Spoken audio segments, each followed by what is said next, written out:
Car A और car B, दो cars straight road पर रेस कर रहे हैं।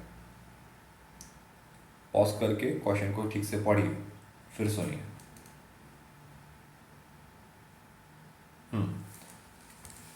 दोनों कार्स का मोशन हमें गिवन है कांस्टेंट एक्सेलरेशन वाला मोशन। जब कांस्टेंट एक्सेलरेशन हो किसी बॉडी का तो फिर ये तीन इक्वेशंस यूज़ किए जा सकते हैं। Three equations of motion, v is equal to u plus a t, s is equal to u t plus half a t square and v square is equal to u square plus two a s. तो दोनों ही cars का acceleration constant है, car A and car B. Car A के बारे में हमें देखिए एक्सेलरेशन दिया है a1, कार बी का एक्सेलरेशन a2। इनिशियल वेलोसिटीज दोनों का ही जीरो है, both the cars start from rest. Initial velocities zero लिखे तो u1 is zero and u2 is zero. ये इनिशियल वेलोसिटीज लिखे दोनों कार्स के लिए। फाइनल वेलोसिटीज की अगर बात करें तो क्वेश्चन में रिलेशन दिया है फिनिशिंग पॉइंट पर कार ए का speed is v more than that of car B. Speed of car A, let's say speed of car A है v1, final speed of car A, finishing line पर जो speed है वो speed है v1, और finishing line car कार B का जो स्पीड है वो है v2। तो क्वेश्चन के according v1 is v more then, v ज़्यादा है किससे, कार बी के फाइनल स्पीड से, v2 से। तो v1 is v plus v2।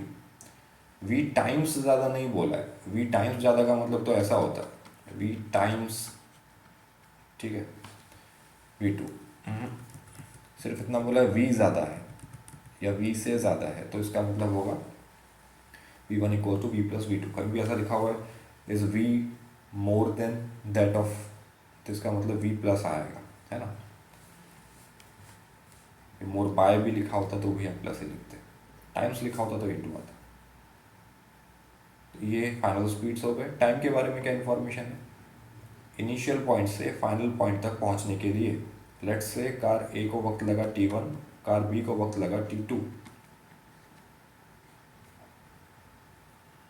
इसमें रिलेशन दिया है कि car A takes a time t less than that of car B. Car A को जो वक्त लगा t1, ये कार बी को लगने वाले वक्त से t कम है। तो ये इक्वेशन 1। अब हम तीन इक्वेशंस ऑफ मोशंस को यूज़ करते हैं। हमें जो फाइनल रिजल्ट चाहिए क्वेश्चन के अकॉर्डिंग, उसमें सिर्फ a1, a2 और t अलाउड है। बाकी v1, v2, t1, t2 ये सब वेरिएबल्स नहीं चलेंगे। जो तीन मैंने ब्लू सर्कल से मार्क किए, ये तीनों वेरिएबल्स ही फाइनल रिजल्ट में दिखाई देने चाहिए। तो मैंने पहले इक्वेशन यूज़ किया v is equal to u plus a t, दोनों कार्स के लिए यूज़ किया, ठीक है। कार ए के लिए अगर ये इक्वेशन लिखा तो v1 equal to u1 plus a1 t। v यहाँ पर फाइनल वेलोसिटी है, u इनिशियल वेलोसिटी है। तो इनिशियल वेलोसिटी तो ज़ीरो दिया है, u1 ज़ीरो दिया है, ठीक है। तो v1 is equal to zero plus a1 into, यहाँ t1 आना चाहिए, t1 a1 इंटू t1, ठीक है। अच्छा देखिए, v1 को मैं v2 के टर्म्स में लिख सकता हूँ, तो एक वेरिएबल यहाँ से कम हो जाएगा। v1 को लिखा मैंने v प्लस v2, और t1 को भी लिख दीजिए यहाँ से t2 minus t।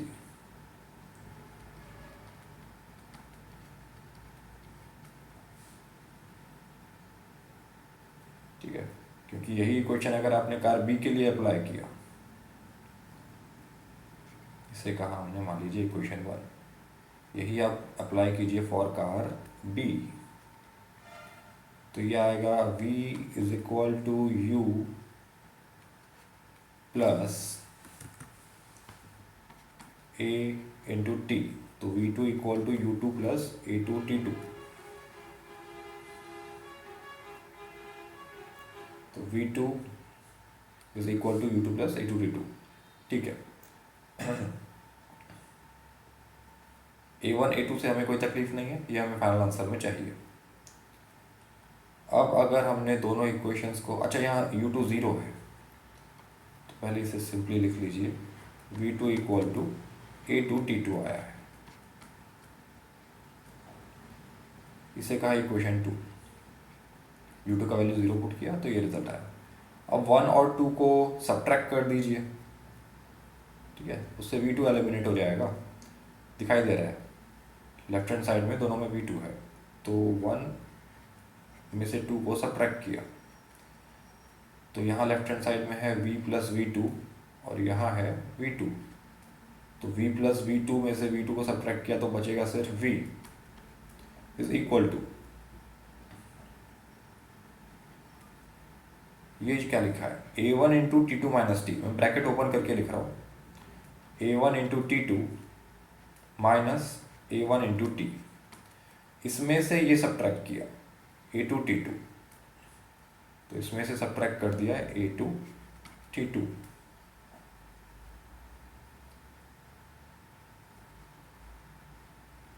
Further simplify कीजिए, ये रिजल्ट है। इसे आप लिख सकते हो v is equal to a1 t2 minus a2 t2 minus a1 t। मैंने थोड़ा रीअरेंज करके लिख दिया उसे, वही लिखा हुआ है। इसमें से t2 कॉमन लीजिए, पहले दो टर्म्स में t2 कॉमन है। t2 पर मेरा ध्यान क्यों जा रहा है, क्योंकि t2 को मुझे हटाना है, ठीक है। तो t2 a1 minus a2 minus a1 t, ठीक है। t2 को भी हटाना है और v को भी हटाना है, क्योंकि फाइनल आंसर में v नहीं है।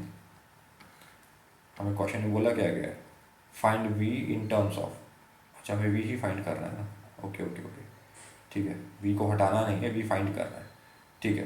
तो t2 into a1 minus a2 minus a1 t। तो यहाँ आपको t2 को एलिमिनेट करना है।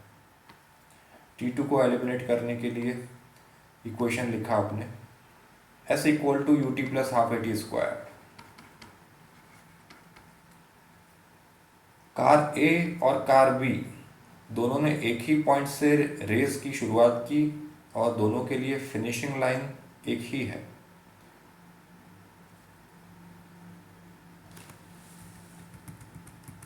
कार ए और कार बी ने एक ही लाइन से रेस करना शुरुआत किया और दोनों के लिए फिनिशिंग लाइन सेम है।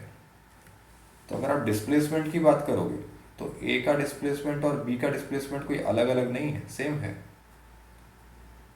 तो displacement for A is equal to displacement for B. तो डिस्प्लेसमेंट को लिखा जा सकता है u t plus a t square. तो ये आया u1 t1 plus a1 t1 square, ये एस ए लिखा, is equal to S B को लिखा जाएगा u2 t2 plus a2 t2 square. u1 zero है तो ये पूरा टर्म ज़ीरो हो गया, u2 ज़ीरो है तो ये पूरा टर्म भी ज़ीरो हो गया, बचा सिर्फ a1 t1 square equal to a2 t2 square. अभी देखिए हमें गिवन क्या है, यहाँ देखिए t1 को आप लिख सकते हो t2 माइनस टी,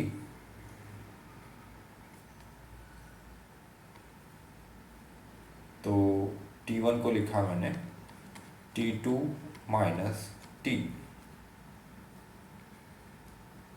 तो t1 स्क्वायर लिखा था तो t2 माइनस टी का स्क्वायर लिखा है, a2 into t to square. दोनों तरफ रूट कर दीजिए, taking square root on both sides. तो ये बना root of a1 t2 minus t one square का रूट, तो स्क्वायर हट जाएगा, इज इक्वल टू, इस तरफ रूट किया राइट हैंड साइड में तो a2 का रूट T2 स्क्वायर का रूट किया तो स्क्वायर हट जाएगा। तो यहाँ से आप देखिए T2 वाले टर्म्स को क्लब कीजिए, ये ब्रैकेट ओपन कर देते हैं एक बार, A1 T2 minus root A1 into t is equal to root A2 into T2।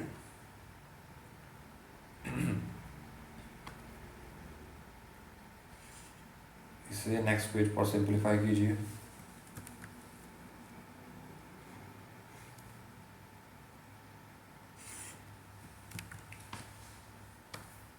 Is equal to, इसका मतलब देखिए T2 वाले टर्म्स को क्लब कीजिए, root A1 T2 minus root A2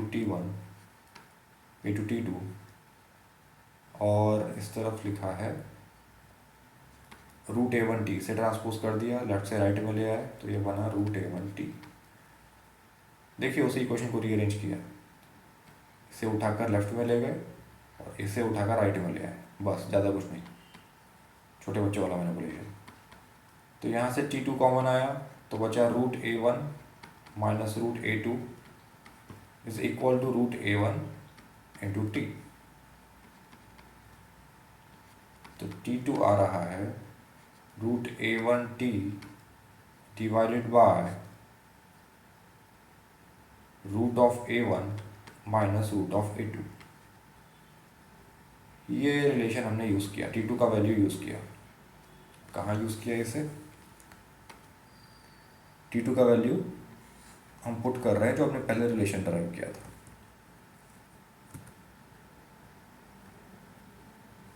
excuse me, देखिए यहाँ T2 की जगह लिखा क्या, ये अभी भी फाइंड किया था ना T2, इसे पुट कर रहे हैं root A1 T upon root A1 minus root A2।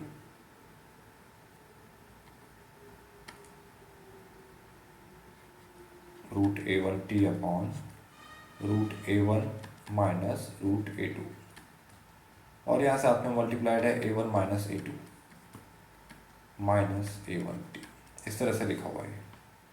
अब ध्यान से देखिए जो A1 माइनस A2 है इसे कैसा लिखा जा सकता है, A1 माइनस A2, इसे आप इस तरह से देख सकते हो कि ये root A1 square minus root A2 square लिखा हुआ है। फिर इसे आप x square minus y square वाली आइडेंटिटी यूज़ करके ओपन कर सकते हो, x plus y into x minus y, तो root A1 plus root A2 into root A1 minus root A2। A1 minus A2 को अभी हम ऐसा लिख रहे हैं,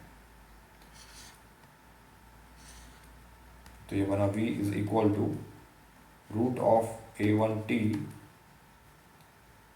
डिनोमिनेटर में है root A1 minus root A2 और A1 माइनस A2 को हमने आइडेंटिटी यूज़ करके लिखा root A1 plus root A2 into root A1 minus root A2। इस पूरे में से सब्ट्रैक्टेड है A1 T minus A1 T। ये पूरा टर्म आपको दिखाई दिया कैंसिल हो, root A1 minus root A2। तो बचा क्या, v is equal to root of A1 T into root of A1 plus root of A2 minus A1 T।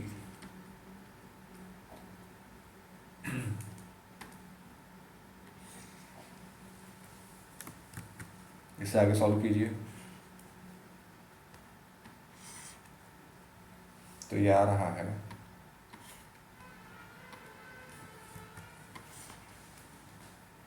v is equal to, इसे ब्रैकेट में multiply कर दिया, bracket open कर दिया, तो root A1 into t into root A1, root A1 into root A1 तो A1 हो जाएगा into t plus root A1 T into root A2, तो ये बना root A1 into root A2 into t, इसमें से A1 T subtracted, a1t minus a1t, ये तो ज़ीरो हो गया, तो यहाँ से v आ रहा है root of a1 into a2 times t। हमसे v ही पूछा गया था, तो v हमने a1 a2 और t के टर्म्स में फाइंड कर लिया। ये फाइनल आंसर है।